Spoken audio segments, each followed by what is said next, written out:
Hey guys, Jay here. Welcome to Eons of Battle and the great Eons of Battle AMA of 2026. It has been a long time since we've done one of these suckers, and let's get right into it and answer all of the questions. Question number 1, studio tour when? We actually got this question probably 200 or 300 times, but we've never really done a studio tour because honestly, there kind of isn't a studio to speak of. It's just my dirty basement. But for the first time ever, we're gonna give you guys a glimpse of my dirty basement. It's a full basement and every square inch has been completely converted to either hold miniatures, film miniatures, or paint miniatures. And it's literally thousands upon thousands upon thousands of miniatures have been painted and shown off in this space. A lot of work went into it, a lot of boxes, I know the pictures don't look like it, but there is some organization taking place. There's banker boxes, there's cardboard boxes, there's cords, there's things taped together. It all does work to make miniatures happen. So many great times have happened in this space. So many cords have been tripped on. So many things have been knocked over and spilled. So many little things that we learned over time. And so many little tiny nooks and crannies that we were able to shove in just a little bit more product. But if you've noticed, this backdrop is ever so slightly different. And this is my old dirty basement, and I am currently filming in my new, relatively clean basement. But with your help, we'll make it dirty again. Next question! Do you have any Forge World models planned? For example, a Hierophant or maybe a Squigoth? Yes, Gargantuan Squigoth. It's been out of stock for like 8 months. I have email notifications turned on. There's a couple of going for crazy money on eBay right now, but I'm holding out hope that the Gargantuan Squigoth comes back in stock sometime soon because I do want to do a big old Beastnaga army, and the Gargantuan Squigoth is actually kind of good. Like it does a ton of damage in the combat phase. It's pretty hard to take out in the shooting phase. It's a close combat mega vehicle, and I really, really want one. So yeah, definitely want to do some more Forge World. I mean, Forge World, my ears always perk up when I hear Forge World. There's something about those old kits and the Games Workshop team behind it kind of being allowed to just do whatever they want. And doing whatever they want has led to some really, really interesting stuff that I always get excited to work on. Next up, how many hours per day do you spend on miniature painting? Probably between like 8 and 10. Usually Monday, Tuesday is a big painting day, and then Thursday, Friday is another big, our big painting days. So I spend a lot of time painting miniatures. And then, you know, on Wednesdays, sometimes I'll pick up a brush. And then on the weekend is really when I get to do some other types of painting. Sometimes Moonstone, sometimes other games. But yeah, I do quite a bit of miniature painting. What is your favorite singular paint? Singular paint, probably the paint that I have used up the most is an Army Painter Speed Paint Noble Skin. This is a dark gray paint that has brown in it, and it looks really good on metal.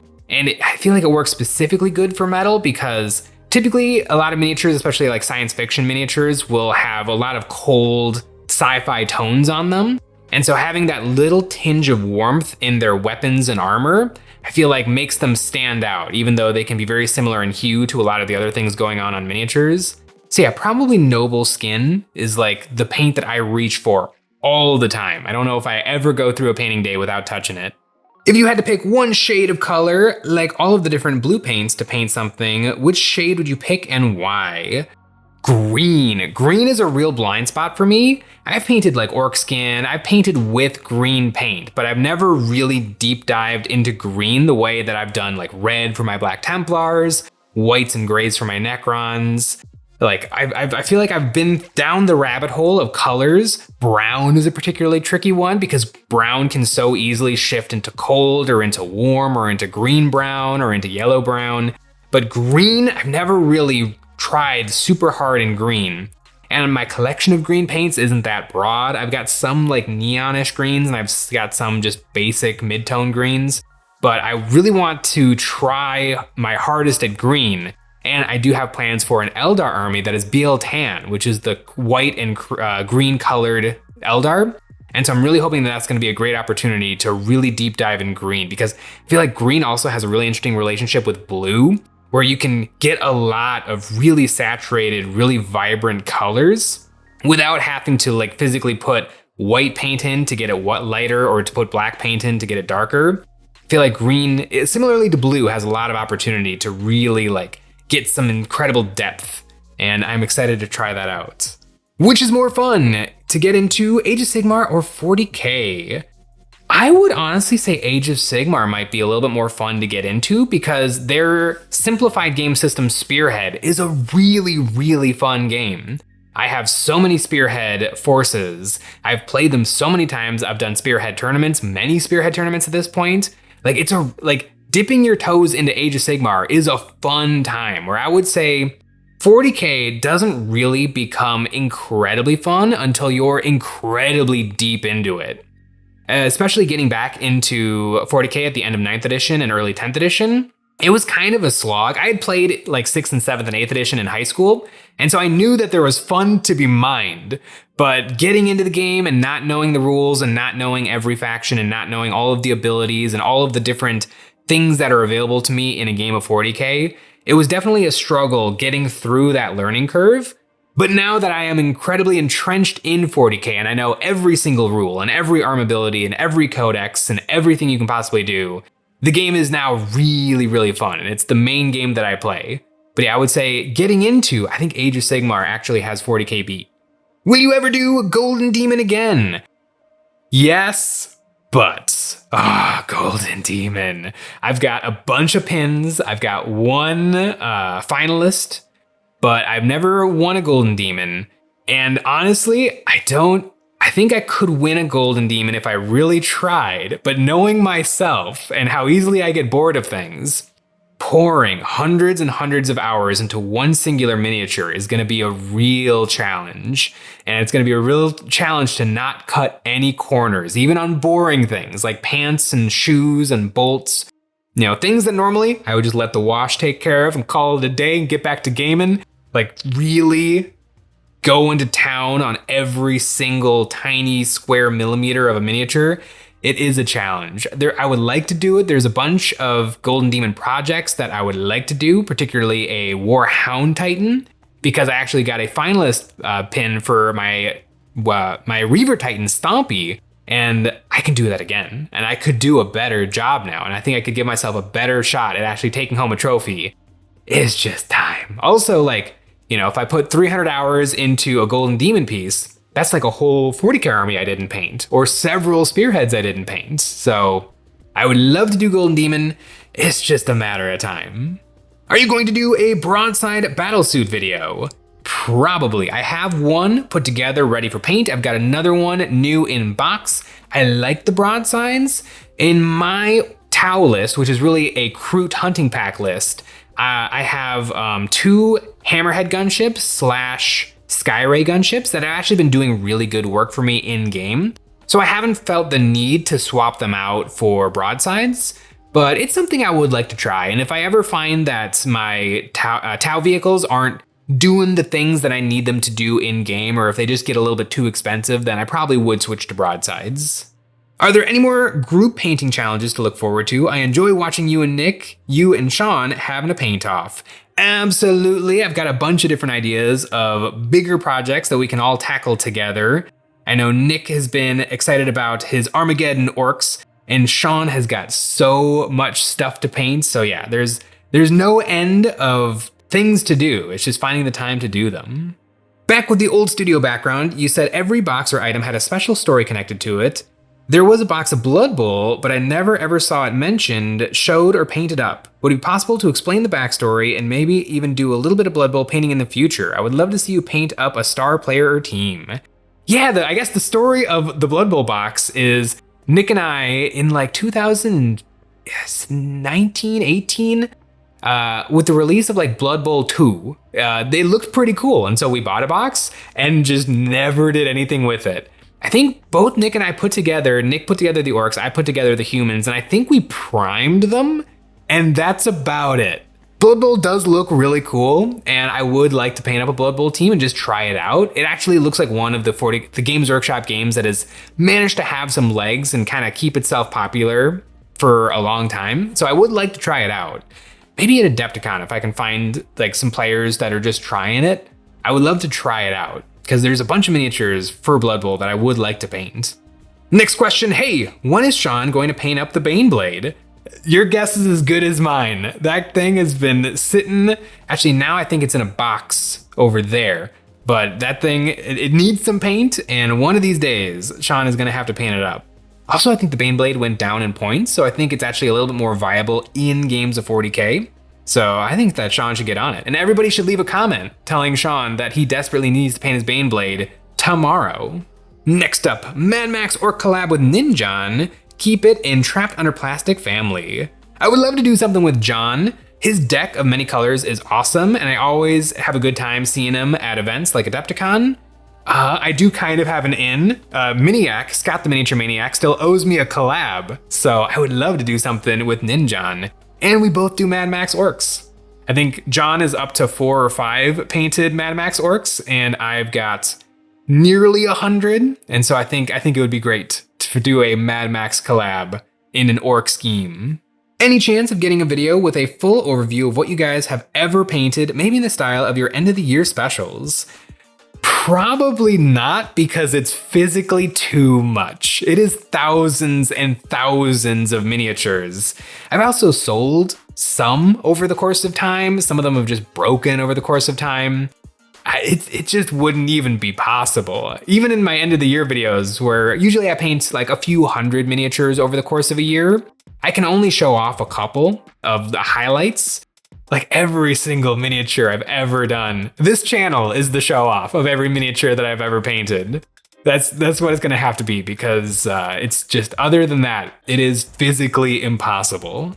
Next question, favorite paint range. You seem to use Army Painter a lot, but any other standout paints that you use/recommend? Army Painter paints are great. Their new formula for the Army Painter fanatics. All of their colors are great. Some of my favorites are Demonic Yellow, which is an actually pretty good yellow paint, which it's hard to find good yellow paints. Their Matte White and Matte Black are both really, really good. As I've used pretty much every paint under the sun, I found them all to be pretty comparable without any big standouts or big losers.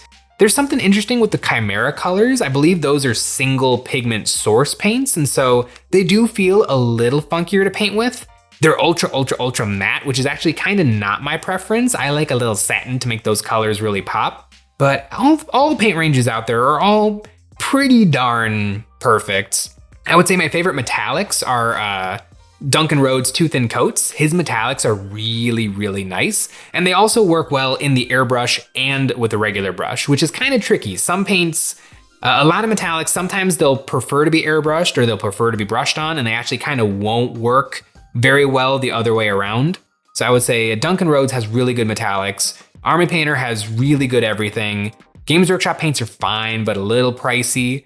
There is something to the Games Workshop contrast paints. Some of those colors are outstanding, although some of them are a little gummy. That's the tricky thing with paint. You kind of just have to use it and see how it feels. And if it feels right, then you're golden. And if it doesn't, then it's just kind of a waste. Yeah, paint is tricky.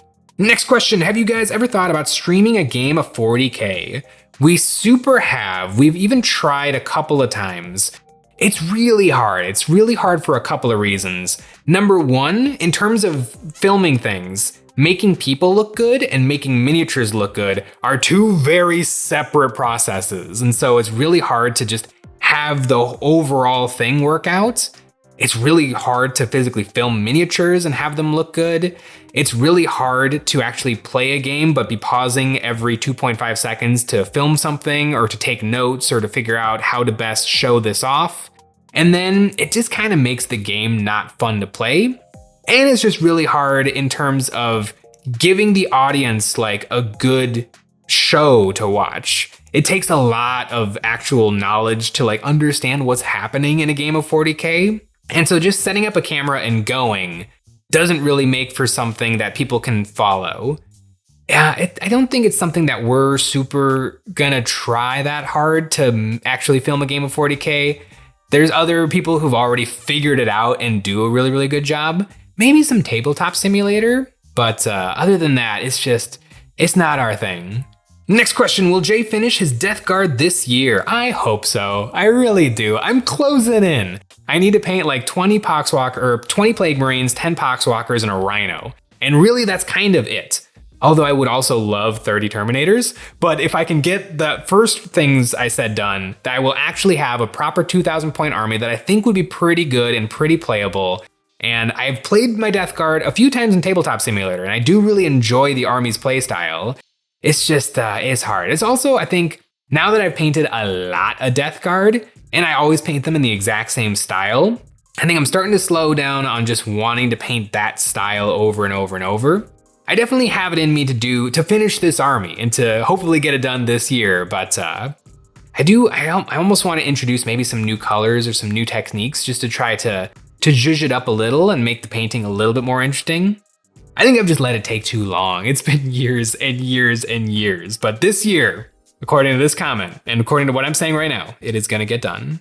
Next question, when will Nick beat you at 40K again? Probably the next time we play 40K. I was thinking maybe the next game we try out Combat Patrol, because the Armageddon halves are Combat Patrols, and so it might be interesting to try that game style again and see if it's still as bad as it was at the launch of 10th edition. And we actually did play a kind of Combat Patrol E game of just the models that we finished in Armageddon in just a regular game of 40K, and the Orc half does seem a little much. Like I didn't have the regular bolter intercessors, so maybe that would have helped out, but those DACA rigs, the DACA rigs are, they're a menace. They're pretty darn good. Next question, Exodite Eldar army when? Oh, the Exodites are so cool. They're so cool. The Dragon Warriors with their laser lances. Like, I do want to start an Eldar army, and I do want it to be unique and interesting, and Exodites would be a really good way to do that. There's also some really good plastic dinosaurs available from Conquest Last Argument of Kings. They have a dinosaur faction. And so it's possible, and it would be really, really interesting. I just have to play around with it some more because I definitely want to do Biel-Tan Eldar, and I also want to lean into Yanid, which is the new like Eldar Death faction, which is the followers of Yvrain and the Vizarch. And so I do want to get weird with it. And I do think I will definitely have a few squads of Exodites. It might become something of an Exodite army. We'll see. What is your favorite miniature ever? I don't know. It's usually the last miniature that I finish painting is my new favorite model. I painted up those Orc Beastnagas, and I really like them. Like, as soon as I finish those Beastnagas and I put extra little spikes and stuff on them, I really like them. And so I think I've got 20 more kicking around, but I would like to paint 50. And then again, that Gargantuan Squiggoth and a couple of kill rigs. Like, I really fell in love with those miniatures. Overall, my favorite miniature has got to be my Reaver Titan Stompy. It is my pride and joy. It is the coolest thing that I own. It is amazing. So yeah, that's probably my favorite miniature ever. If you could pick one character from 40K that doesn't have a model to get a model, who or what would it be? So many. I mean, most of Games Workshop is miniatures, so there's not a ton of characters that don't actually have physical miniatures. What's the name of chair guy? Inquisitor Karamazov. He used to have a miniature, but it got discontinued. They had one at my friendly local game store's used shelf, and it was sitting right there, but it was missing the multi-melta, and so I thought, it's still available. I'll just buy it one of these days. And I didn't, and it's gone. And so I really hope that Karamazov comes back with a new miniature, or I can get my hands on one of the old ones because he is really cool. And this is a two-parter. If you could pick any show/movie/game to get a range of official miniatures, what would you pick? Most everything has actually been kind of covered. I think it might be Modifius, which is currently making an XCOM miniatures game, but I really wish it was XCOM 2 because I just did a playthrough of XCOM 2 and I really like it. So and XCOM 2 does look different than XCOM 1, so I wish that we had XCOM 2 miniatures because I would buy them. What is your favorite Black Templar? I would say I mean, Black Templars as a faction is almost just two units. It's Crusaders and Sword Brethren. Sword Brethren are phenomenal. I have 30 Sword Brethren, and I think I've also bought 3 more just boxes of Sword Brethren, and I've used those bodies and parts to convert into other characters and units for my Black Templars army. So I think it's got to be the Sword Brethren. They're so good. Any Space Marine players out there, if you're looking, like if you have like a Space Marine captain in your hand and you're like $45 for this, then spend like 10 extra bucks to get a box of Sword Bros. And then that's 5 perfect Space Marine bodies with every close combat weapon you can think of, with capes, with all different types of purity seals and tassels.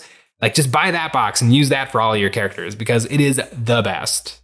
Next question, would it be possible for us to get some more content featuring the 3-axis CNC mill that Nick bought for the plastic injection molding project? I thought the video was awesome. I definitely think so. Nick was tinkering with it not that long ago. And there's no end of things that we want to plastic inject. So there is definitely going to be some more CNC/manufacturing videos. Next up, how often do you play games other than Games Workshop? You've shown Quar, Drop Fleet Commander, and other games that receive singular videos. Wonder if you play them. I've played 2 games of Drop Fleet Commander.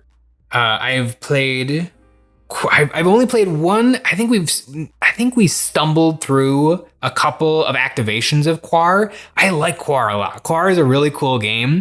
I've actually put together a whole Quar force. They're not painted yet, but Quar does really jingle my jangles. It's so cute and interesting and weird. I would like to play. There's so many games that I would love to play. Like this last Adepticon, I got to play a bunch of Arena Rex, which is a game that I absolutely adore the miniatures for. And so I got everything painted and I did the terrain and it was all beautiful. And I got to play some games of Arena Rex and it was really fun. But other than really 40K, the only other game that I play is Moonstone. I love Moonstone. It's so much fun. I've got my fairies, I've got my goblins. Like Moonstone is such a good game. And it's such a great game to play in addition to 40K because 40K is all math and Moonstone is no math, but they're both fun. And so I feel like it's a really good palate cleanser of like after you've just played so much 40K and you've done like, okay, 40 attacks converts into 16 wounds with a reroll converts into 12 saving throws on a 3-up converts into 8 failed saves at 2 damage -1 because the Redemptor Dreadnought means that the Redemptor Dreadnought has been taken down, not quite to half, which means that it is not bracketed yet. Like all of that, your brain is just doing that for hours and hours and hours when you're playing 40K.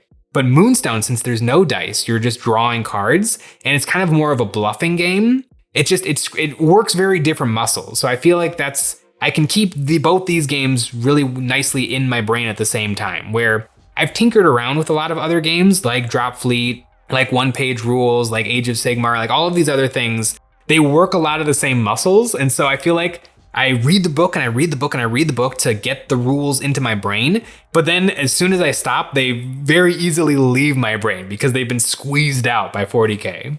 But yeah, Moonstone is a really, really good game. Next question, Warhound Titan when? We've been waiting for a very long time for the second coming. Oh, the Warhound Titan. It's in a box. I would love to do the Warhound Titan. I would love conceptually to have done the Warhound Titan. I know it's going to be an incredible amount of work. I want to have a running pose where one leg is really picked up and tucked, and I want him stepping over. I think I'm going to buy the 30K Lehman Russ, which is a little bit longer, and I want to like burn it and score it because my dream is I want the Warhound Titan in the Sutravora scheme, and Sutravora is a Titan Legion famous for using flamer weapons, and so I actually I'm gonna give it 2 of the mega flamethrowers, and I want the burning, stepping over the burning wreckage of this Lehman Russ that is just torched. And I would love it to be just amazing and interesting. I'd have to get good at painting fire, which I'm currently not. Like there's so many things that need to happen to really make my vision a reality. But one day maybe it'll happen. What are your tricks for prepping models fast? Mold lines, gap filling, sanding. Feels like it takes forever just to get to painting. It does take forever. Honestly, putting together and like prepping models for me takes longer than painting. I go pretty hard in the basing, any little kit basher conversion. Like I'll even, if I just want an arm just a little bit moved, I will move heaven and earth to make that happen. Like it is definitely, like you think, cause like I've put together like Gundams and Lego and stuff. You think, yeah, you just follow the instructions, boom, get the hard part is painting. But I actually do think a lot of the hard stuff comes in the building, just scraping mold lines, getting everything ready, getting everything glued up. Any little alteration takes a dramatic amount of time, especially when it's a whole squad. And so it can be really easy to think, oh, an antenna would look good on all these backpacks. But then you've cut and trimmed and drilled and pinned 10 antennas and it's taken hours. So yeah, building and prepping miniatures does take a really long time. I found just tools help out a lot. I really like the Fantic rotary tools. The drill and the I think it's just called the rotary tool are excellent. They give you just that little bit of machine power that you need right at the very spot where you need it. And so things like that do help a lot, where previously I was using just the hardware store sandpaper and my fairly robust Dremel tool to try to do everything. And so I think having a little bit more precise instruments has definitely helped me a lot. Next question, Warlord Titan, when is it happening? I will never do a Warlord Titan. I don't really like the Warlord Titan model that much. It's fine. It kind of just looks like a scaled up Imperial Knight. In fact, my local hobby shop, they actually got the Joy Toy Imperial Knight statue figure, and it is almost identical to the Warlord Titan because the Warlord Titan is kind of just a scaled up regular Imperial Knight. It doesn't spark joy. It doesn't flim of flams. It doesn't look that interesting to me. And it's also like 4 times the size of my Reaver Titan Stompy, and Stompy was already a mega challenge to actually build and paint. So I'm very content with just a Reaver Titan. Although the Eldar Phantom Titan, like the Eldar have some really cool big old Titans, and I could see doing that one of these days. But no, the Warlord, eh. Next question, any opinion on Adeptus Mechanicus? Any plans to paint a model or two from them? Adeptus Mechanicus is definitely kind of a blind spot for me. A buddy of mine plays them, and so I've actually played them a lot against them in Tabletop Simulator. When the original Skitarii Codex came out, and I want to say 2017, I liked them a lot, and I decided that I was going to start an army. And so I bought an Imperial Knight and 2 boxes of Skitarii, and I thought, okay, I'll just have this one big Stompy Knight, and then I'll have these Skitarii guys, and I'll have them backed up by the cavalry. But then it turns out that cavalry was $62.50 a pop, and each one on the tabletop is like 40 points, and it would have been like $800 to just get a quarter of this army put together. And when I saw that, and like I wasn't just willing to do that, I just decided to sell it all and get rid of it. And I've never really been back to the Adeptus Mechanicus. Also, at the very tail end of Old Kill Team, I was putting together an Adeptus Mechanicus kill team, and that was right when the edition changed, and that kill team that I actually bought all the parts for and started to kit bash and convert was no longer a usable faction in the game. And so that also put a stop to my Adeptus Mechanicus dreams. One day I'll probably do some Adeptus Mechanicus. I have a couple of ideas kicking around, but yeah, it's definitely a blind spot for me in my wargaming career.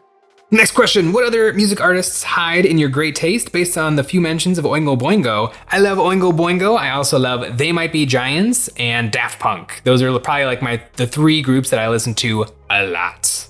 Next question, what was the first model you got from Games Workshop and do you still have it? My first purchase ever from Games Workshop was a box of Deathmarks, Necron Deathmarks. I put them together and I painted them based on the box art, and then I eventually didn't like that, and so I converted them. I painted them reddish, and then I didn't really like that either, and so I think I converted them back into just Necron Immortals, and I might still own them. I don't know that for a fact, but I think that's true. Next question, ever consider a Sisters army? I like the Sisters of Battle. I sort of have a Sisters of Battle army. I have a lot of old Hammer Sisters of Battle in the old metal. I would like to do a Sisters army, especially since I love the Paragon Warsuits and I love Morven Val. Like, that's just such a cool model, and that unit is such a cool Death Star brick. So I would be interested in some Sisters of Battle. What are your thoughts on the shift to 40k being a more tournament oriented? Are you happy with it? Do you feel like modern 40k is missing something that is classic to 40k? Curious to hear your thoughts. You know, I don't know that it really has moved in a more tournament direction. There are more tournaments now, but if you don't go to them, then you're not having a tournament experience. I think the game just functions better because back in the day, the actual bones of 40K have never really changed much. The fight phase, the shooting phase, the movement phase, the morale phase. What's changed more is Games Workshop actually helping players to actually get started, like telling people what type of terrain you should use and where that terrain should be placed. What should the mission you play, like what should happen in that mission? Like those sorts of things I think are just so helpful because I remember for the first years and years of collecting and playing 40K, like we would just put our models on the board and just start and see what happens. And we would always just play kill. And that is not a game, really. So I think actually Games Workshop doing a better job of telling players how to actually play the game just does nothing but good things for the game. Next question, really important one. What is your favorite video game? No question, it is Fallout New Vegas, the greatest video game of all time. I love it to death. I have hundreds and hundreds of hours in it. I have memorized every single NPC interaction in that game. And I really hope it gets a remaster one of these days because it runs like absolute poop, but it's still an absolute joy to play. Next question, why do you say you're in front of a live studio audience at the start of these videos? Because I am in front of a live studio audience. There's like 35 people in this room. Next question, out of the three of you, who can bust a move better? Definitely Nick. Nick can get down if he needs to. Sean, he can do a little shimmy. I'm probably the weakest dancer out of the group. I got nothing. I got all the same moves that a Lego man can make. Next up, are we going to see a Stompa build someday? Same goes for a battle report. Probably no battle report, but definitely gonna see a Stompa. I know Nick owns a Stompa, and I know he's been tinkering around with different ways that he can make the face of the Stompa more interesting. So definitely gonna see a Stompa on the channel. Next question, how do you come up with ideas for your monthly terrain, and what is the likelihood of some crew-themed terrain now that you've finished your army? Oh, the monthly terrain. It is definitely a collaborative project between Nick, myself, and then we also have two other artists involved. We have Radium Minis and Liqerise who help us to come up with designs and sculpts. And it's kind of just a big powwow of like what would be cool. And then once something like triggers a little excitement in one of us, we just kind of go down that rabbit hole until it becomes a terrain pack. And speaking of terrain packs, the most recent one that we have come up with is the Deadly Swamp Bits pack. This is a set of natural terrain bits to help set your miniatures in a perilous natural environment. There are some rock walls and fallen logs for figures to take cover behind or stand proudly on. Also included are some small bits for adding natural details to your minis' bases and spooky trees for blocking line of sight. All of these bits are perfect for scatter, and if you arrange these parts in a circle, you can make some very ominous pools of water. This set was designed by us and is available at EonsOfBattle.com. Next question, what is yours and the rest of the boys' Culver's orders? I would love to try them. I think Nick and I are kind of classic Butterburger fans, unless there's like a specialty burger on the menu. Sean will sometimes do the chicken fingers, but usually we're kind of a Butterburger household here. Next question, Jay, I am a son of Dorn too, and I play Black Templar, but I still have trouble with how Games Workshop made the background of the Black Templar. Number one, Sigismund would have done anything for Dorn, including accepting the use of Psychers after Dorn started using them with the implementation of the Codex Astartes. And what's going on with Dorn's face when he comes back and sees the followers of Sigismund being in an Imperial cult? And three, how do you see the return of Dorn? The background for Black Templar is interesting. I feel like it's kind of split the fans down the middle. I like the Black Templar being bad. I like the idea that Sigismund, the greatest, most noble guy ever, his legacy lays in ruin at the feet of this Imperial cult. I think that that's just really cool and interesting. And I like the idea that the Black Templar are just the horrifying reflection of this once honorable chapter. There's other people who are a little bit more like the Black Templar are the pinnacle of what Space Marines should be, because modern Warhammer 40,000, the world is so vicious and cruel that their viciousness and cruelty is just important and necessary. So I don't know, I like the lore as written, and I just kind of like the idea that the Black Templar are a tragedy of what could have been, and how they're just the baddies right now. One last question to close out this AMA. Do you like frogs? I do like frogs. There's some bullfrogs near my house that are unbelievably loud, and I hear them every single night. But yeah, I'm a fan of frogs. That'll do it for this AMA. Thank you guys so much for asking all of your questions. I had a ton of fun reading them.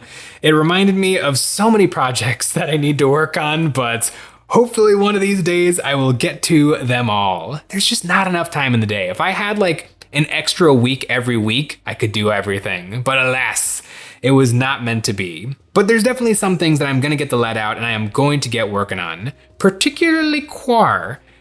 Quar has been on my mind lately. I actually took a look at my Quar collection the other week and I forgot that I actually put together and painted as many figures as I have, so definitely some Quar, definitely some more Age of Sigmar, definitely some Death Guard, and a little Eldar in my near future. But that'll do it for this AMA. Thanks again for the questions, and as always, thanks for watching.